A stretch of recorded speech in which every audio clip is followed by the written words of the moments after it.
Sienne, été 1348. Un homme creuse un trou dans la terre sèche de Toscane. Ses mains sont en sang.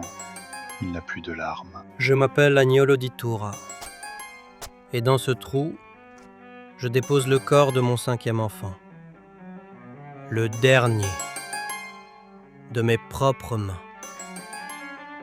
En 5 ans, entre un tiers et la moitié de l'Europe va mourir comme mes enfants. Et pourtant, les petits-enfants d'Agnolo, ceux qui ont survécu, vont manger de la viande, négocier leur salaire et vivre dans des maisons plus grandes que tout ce que leurs grands-parents auraient pu imaginer. Comment passe-t-on de la pire catastrophe de l'histoire européenne à un âge d'or pour les gens ordinaires? Pour comprendre ce paradoxe, il faut d'abord comprendre dans quel monde la peste débarque. Et ce monde-là, il est au bord de la rupture. On est en 1347, l'Europe compte 75 à 80 millions d'habitants. La France à elle seule en abrite 17 à 21 millions, c'est le royaume le plus peuplé du continent. Et c'est précisément le problème. Toutes les terres cultivables ont été défrichées. La frontière agraire est atteinte depuis 1300. Il n'y a plus de forêt à abattre, plus de marais à drainer. Et les rendements sont médiocres. Un grain semé en produit 3 à 5. Aujourd'hui, c'est 30 à 40. L'Europe nourrit trop de bouches avec trop peu de terre. Et comme si ça ne suffisait pas, le climat se retourne. Depuis le début du siècle, l'Europe entre dans ce qu'on appelle le petit âge glaciaire. Les étés sont plus frais, les hivers plus rudes. En 1315, une famine catastrophique tue 10 à 15% de la population d'Europe du Nord. À Ypres, on ramasse 2794 cadavres dans les rues en 5 mois, pour une ville de 20 000 habitants. Mais comment vit-on au quotidien dans ce monde-là? Prenons un paysan normand, appelons-le Guillaume. Qu'est-ce que sa journée? Je vis dans une seule pièce de 30 à 60 mètres carrés. Murs en torchis, sol en terre battue, fenêtres sans vitres, juste des volets ou de la toile huilée. Je partage l'espace avec ma famille et mes animaux. Mon alimentation? Du pain. Pas du pain blanc, du pain bis, noir, fait de seigle et d'orge. Le pain, c'est 60 à 70% de mes calories. Le reste, des soupes, des légumineuses, un peu de lard les bons jours. La viande, c'est un luxe. Le sucre n'existe quasiment pas. Seul le miel adoucit les plats. Guillaume travaille dur, mais pas tous les jours. L'Église impose près d'une centaine de jours chômés par an. N'y voyez pas de la générosité, c'est un monde où chaque centime compte. Guillaume paie pour moudre son grain au moulin du Seigneur, pour cuire son pain au four banal, pour presser ses pommes. Ce qui lui reste, 2 à 3 jours de travail pour mettre du pain sur la table de sa famille pendant une semaine. Et la maladie, elle est partout. Un enfant sur 3 ne passait pas sa première année. Si Guillaume atteint 20 ans, il peut espérer vivre jusqu'à 50 ou 60, mais avec la tuberculose, le paludisme, les dysenteries en compagnon de route. Quand il tombe malade, le médecin le saigne ou le purge. C'est tout ce que Galien a à offrir. Voilà mon monde en 1347. Je suis prise au piège. Trop de bouches, pas assez de terre, des rendements misérables, un seigneur qui prélève tout le surplus. L'économie est verrouillée. Mathématiquement, ni moi ni mes enfants ne s'en sortiront. Du moins, pas par les voies normales. Et justement, ce qui va les libérer arrive. Par la mer. Tout commence très loin de la France. En 2022, une équipe de généticiens publiait dans Nature une découverte qui résout un mystère vieux de 700 ans. Dans un cimetière du Kirghizistan, près du lac Issyk-Kul, ils identifient la souche ancestrale de la bactérie, Yersinia pestis. Le Big Bang de la peste noire. Datée de 1338-1339, la bactérie voyage le long des routes commerciales de la Pax Mongolica.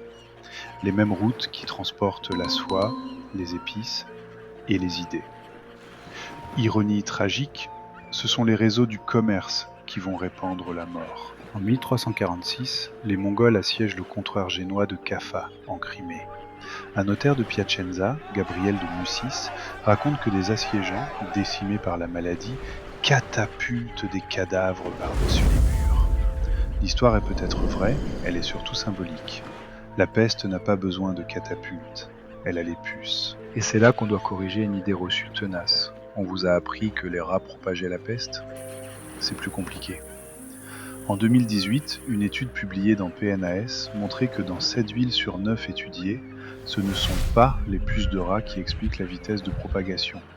Ce sont les ectoparasites humains, les puces humaines, les poux de corps. Nous étions nos propres vecteurs. Octobre 1347. 12 galères génoises accostent à Messine, en Sicile. À leur bord, des marins malades. Certains sont déjà morts. En quelques semaines, la ville est ravagée. La maladie prend 3 visages. Le premier, des ganglions gonflent la laine, aux aisselles, au cou, les fameux bubons noirs, gros comme des œufs. Vous avez 2 à 6 jours d'incubation. Vos chances de survie, entre 30 et 60%. Le deuxième visage, la bactérie passait directement dans le sang. Là, c'est fini. Et le troisième, le pire, c'est la forme pulmonaire. Elle se transmet par l'air. Vous toussez, votre voisin est mort dans les 3 jours. Janvier 1348. Marseille. Février. Avignon, résidence du pape. Mars. Le Languedoc. Juin. Bordeaux. Rouen. Août. Paris. La peste avance inexorablement, de ville en ville, de port en port. Et les gens, que croient-ils ? Que l'air est empoisonné, les fameux miasmes ? Que Dieu punit les pécheurs ? La faculté de médecine de Paris attribue la catastrophe à une conjonction de Mars, Jupiter et Saturne. Moi, je vois mourir mes cardinaux un par un, et personne ne sait comment arrêter ça. Et la conséquence de cette peur, elle est terrifiante. Le 14 février 1349, à Strasbourg, environ 2000 Juifs sont brûlés vifs sur une plateforme dans le cimetière juif. Pas parce qu'ils ont propagé la peste, mais parce que la terreur a besoin de boucs émissaires. J'ai publié des bulles de protection. Elles restent lettres mortes. Les chiffres, on les connaît. 30 à 60% de la population européenne, soit 25 à 45 millions de morts. Mais qu'est-ce que ça veut dire, concrètement ? Moi, ça veut dire 5 tombes, 5 petits corps, et personne pour m'aider à creuser. Depuis ma cellule, je vois les charrettes passer vers l'Hôtel-Dieu, le seul hôpital de la ville. 500 morts par jour. Je le note dans ma chronique, méthodiquement, comme pour me convaincre que c'est réel. Les corps s'accumulent plus vite qu'on ne peut les enterrer. Au cimetière des Saints Innocents, on creuse des fosses communes. J'ai fait bénir le Rhône pour qu'on puisse y jeter les corps. Réfléchissez à ça. Moi, le chef de la chrétienté, j'en suis réduit à sanctifier un fleuve comme fosse commune. En Normandie, les récoltes de l'été 1348 restent sur pied. Personne pour les moissonner. Le blé pourrit dans les champs pendant que les villages se vident. Mais voici ce que personne ne vous dit sur cette catastrophe. La peste n'était pas aveugle.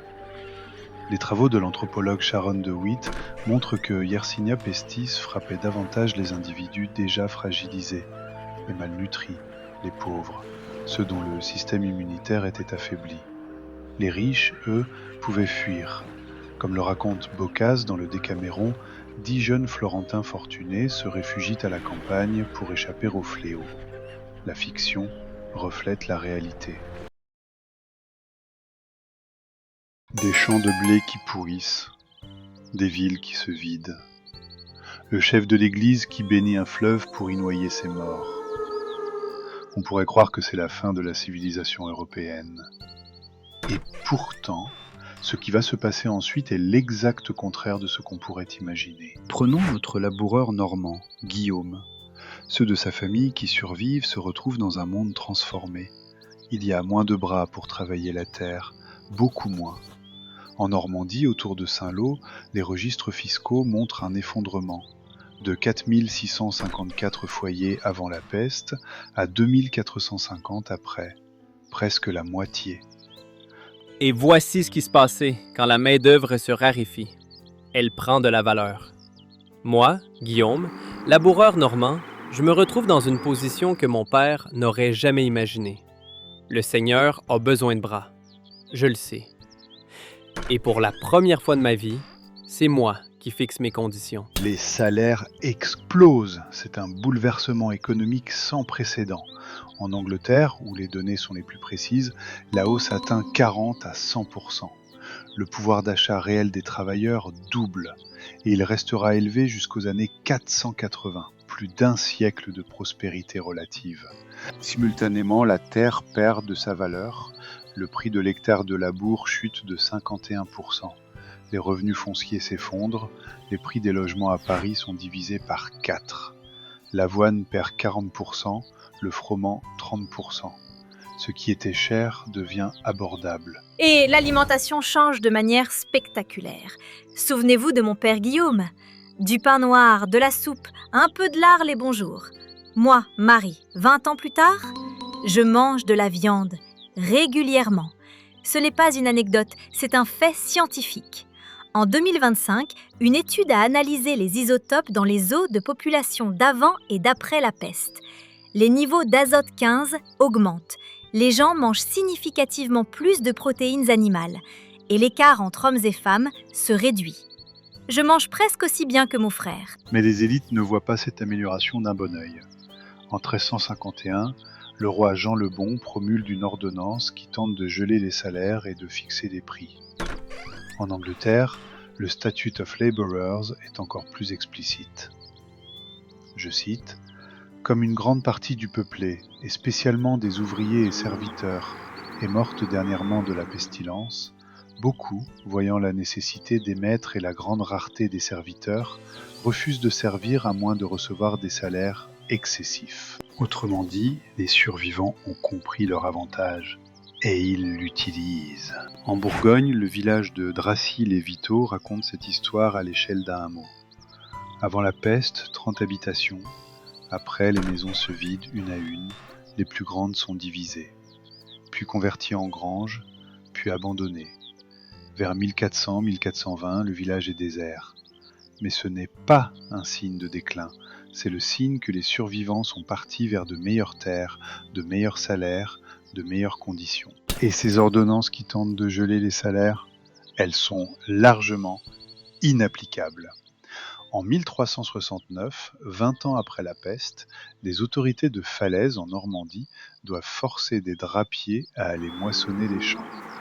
Des artisans textiles contraints aux travaux agricoles. La pénurie de main-d'œuvre est devenue structurelle. Le servage recule partout en Europe occidentale. Les paysans négocient leur liberté de mouvement, le passage au fermage, au métayage. L'ancien monde des corvées et des vies impersonnelles cède la place à des rapports salariaux monétarisés. On dit dans les villes « Stadtluft macht frei », l'air de la ville rend libre. Mais attention, ce progrès n'est pas universel. L'historien Robert Brenner a montré que tout dépend des structures de classe préexistantes. En Europe de l'Ouest, la peste libère les paysans. En Europe de l'Est, c'est l'inverse. Les seigneurs profitent du chaos pour renforcer leur emprise. C'est le second servage qui durera jusqu'au XIXe siècle. Et quand le pouvoir refuse d'écouter, la frustration finit par exploser. En France, la jacquerie de 1358. En Angleterre, la révolte des paysans de 1381. Le prédicateur John Ball lançait la formule qui résonne à travers les siècles. Quand Adam labourait et qu'Ève filait, où était le gentilhomme ? On entend souvent dire que la peste a tout changé, qu'elle a causé la Renaissance, mené à la Réforme, inventé le capitalisme. Mais est-ce vrai ? La réalité est plus subtile et plus intéressante. Commençons par ce qu'elle n'a pas fait. La peste n'a pas causé la Renaissance. Elle n'a pas directement mené à la réforme, 165 ans séparent 1348 de Luther, et elle n'a pas inventé le capitalisme. Ce qu'elle a fait, c'est accélérer des transformations qui couvaient déjà. Le système féodal, déjà fragilisé, reçoit un coup dont il ne se relèvera pas. Et le signe le plus visible de ce basculement, les survivants portent les vêtements des morts. Le chroniqueur Matteo Villani s'en indigne. Des petites gens qui s'habillent comme des bourgeois. Moi, quand je vois ça, j'y vois de l'espoir. Des micro-propriétaires qui agrandissent leurs parcelles à bas coût. Une nouvelle classe émerge, les laboureurs, ces paysans aisés qui préfigurent l'agriculture pré-capitaliste. Et puis, il y a la culture. L'obsession de la mort envahit l'art européen. En 1424, au cimetière des Saints Innocents à Paris, on peint la première grande danse macabre, cette fresque où des squelettes dansent avec des vivants de toutes conditions, du pape aux paysans. Le message est clair. Devant la mort, toute hiérarchie s'effondrait. Boccace écrit le Décaméron entre 1349 et 1353. 100 nouvelles, racontées par 10 jeunes gens qui fuient la peste de Florence. L'un des textes fondateurs de la littérature européenne, naît directement du traumatisme. L'Église, elle, sort profondément affaiblie.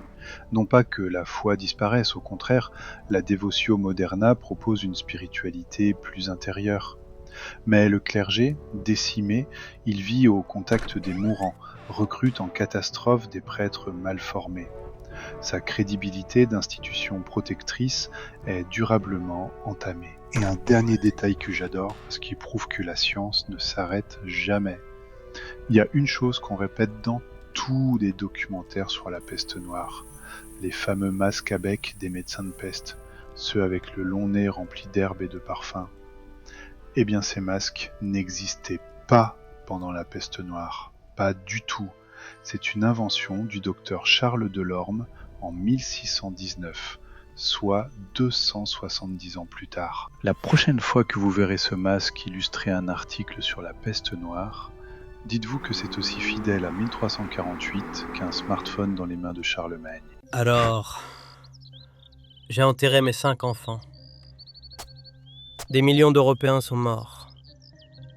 Et pourtant, les survivants ont fini par vivre mieux. Pourquoi ? Parce qu'une société peut perdre un tiers de sa population et en sortir transformée, pas détruite. L'historien David Ehrlich appelle ça une société libérée par la catastrophe. Ce qui bloquait, la surpopulation, le servage, les salaires écrasés, a été balayé par la force brute de la mort de masse. L'économiste Odette Gallor parle de bris d'équilibre malthusien. En langage humain, un verrou à sauter.